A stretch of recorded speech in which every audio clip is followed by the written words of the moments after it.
Hi there, welcome back to another week of Counter-Strike game and skin market update. This is Skinomics2, and this video covers the 29th of September to the 6th of October 2025. We start with the new content update this week, which introduced 2 new sticker collections as well as 2 new charm collections. The community charm collection retains the shape of the missing link charms, whilst the Dr. Boom charms are completely new. I want to highlight here that the new community stickers and the new sugar face stickers are a continuation of collections that used to be in the in-game store. I dislike the change, as these stickers will get more expensive over time rather than cheaper for those who actually want to apply them. The most interesting of the update are 2 charms called the 8-Ball and the Boomerang Buddy. The 8-Ball charm can be spun like a dice in-game to reveal one of A, B, and mid. This would be paired quite well with a Glock. Whilst the Boomerang Buddy not only varies in colour, but also the level of fluid, which is a new mechanic. Both of these are extraordinary in rarity, so expect them to be expensive. As usual, Chinese laws do not allow skulls to be shown in-game, so a few of the stickers appear differently in China. I actually like the look of the Chinese variations, but do keep in mind when crafting. Now onto the existing items of the Armory Pass. As we have finally gotten the long-awaited update, all items are green this week, with the graphic collection and the character craft stickers which are now removed, making an average of over 200% in returns. Interestingly, the Fever case, which despite still being in the past, costs more than the discontinued gallery case. Relating to the Armory Pass, the players which exploited lobbies to farm stars when the Armory Pass first dropped a year ago have finally been unbanned. These include various creators, of which Arrow is probably the most disappointed. Arrow held quite a few EG holos and wanted to sell during the pump a couple weeks back, but was unable to until now. Valve has since decided to take a much harder stance against farming Armory stars, but some people never learn. This week, a few relatively well-known Chinese star farmers were banned right before the update. A reminder to my audience to not risk your accounts by doing this. Moving on, in a very surprising move by Valve, Austin stickers have been removed without any warning. This bucks the trend of increasing sale periods since Columbus 2016, and doesn't make too much sense to me. The reason being that Valve makes significantly less money by not warning players beforehand. What this has resulted in is price of the capsules flying through the roof. Even the cheapest Champions autograph have risen by over 40% to 36 cents. Another interesting phenomenon is that Falcon and Liquid Holo stickers have overtaken their golden counterparts. Overall, I think this is quite a weird move by Valve.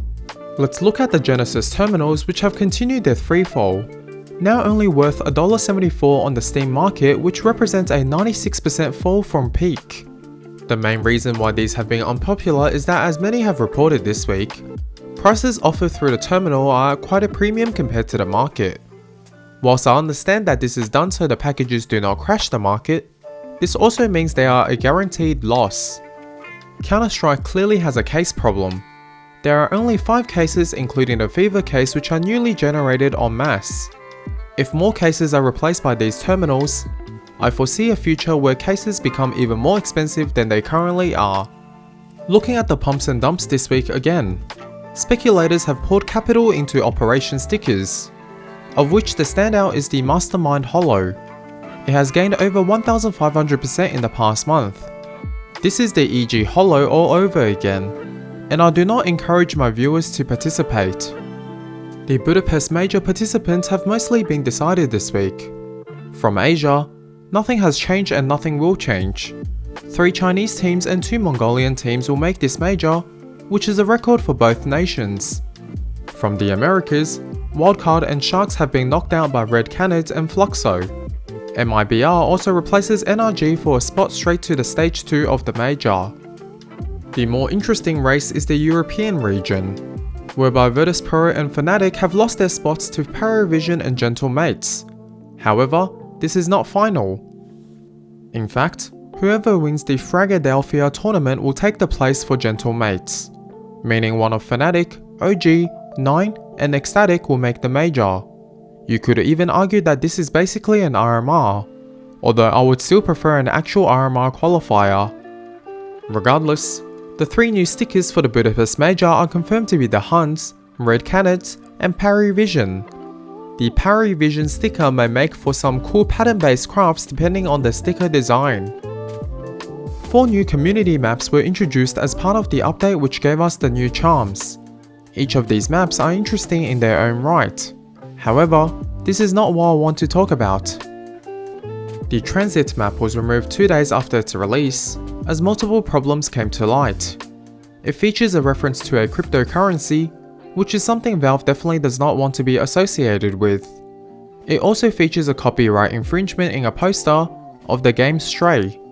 Lastly, the map features 2 racist references, one of the N-word and the other of a very bad symbol. Finally, let's move on to our weekly craft idea. A Deadpool craft can be constructed by combining 2 fully scraped googly eye stickers from the Character Craft collection with a hands-off sticker from the new Community Stickers collection. The price of the hands-off sticker is not determined yet. However, expect the entire craft to cost well over $50, which is quite a lot. Switching gears to market analysis. The Skinomics 2 index, which contains a list of items I used to represent the market, increased by 1.87% this week. This marks the 8th consecutive week of increases, although many would have seen their inventory value fall due to a small decline in knives and gloves. The eSport Fire Index, which contains a list of 300 high-value liquid items, more accurately reflects this, given most inventory's centerpiece are knives and gloves. Moving on to buff value of trade and trade volume data sourced from the cheap instant skin trading site iTrade.gg. Market activity continued to experience a slight drop-off since the peak midway through September. However, total trade value and volume data sourced from SteamDT continued to increase. This is especially apparent from the trade volume, whereby an increasing number of stickers are exchanging hands due to the pump and dumps. Now, let's break the skin market movements this week down into categories. Starting off with knives and gloves, this category experienced a small loss overall. Higher tiered weapon skins has increased on the contrary. The M4 Emperor held its 40% gain last week by adding another 7% this week. Agents did well with the exception of Rixor, as we see higher tiered agents all doing well this week. Last but not least, the affordable weapon segment were relatively stable compared to the rest of the market. Moving on, according to CS2 Case Tracker, case unboxing numbers trended down to 7.1 million this week, as more focus has been placed on the Armory Pass. Player numbers remain at about 930,000 on average. Non-active case prices continue to decline in line with the case unboxing numbers, although the rate of decline has definitely slowed to be less noteworthy. Active cases increased this week off the news that the gallery case has not been replaced. The fracture case, which was removed recently, bounced back by almost 18%. Let's now take a glimpse at this week's biggest winners and losers. We start with the losers this week, where we see the P90 Nostalgia and the Rain Gold from Austin dropping back down from previous pumps. We also see items from the Genesis terminal making a natural and expected decline. In the winners, we continue to see pumps of old skins in factory new condition. In fact, it is obvious when the movements are unnatural, as the factory new variation of the skin will cost abnormally higher than minimal wear and field tested, which in the case of the USP Black Lotus, factory new is 42 times the price of field tested. Onto the top trades of the week, also sourced from the skin trading site iTrade.gg. Buff's top trade came from a Wild Lotus with 4 gold Nikos stickers selling for $25,000. Second and third places came from a pair of Pandoras in minimal wear, as well as a Gunyear with a resin paper respectively.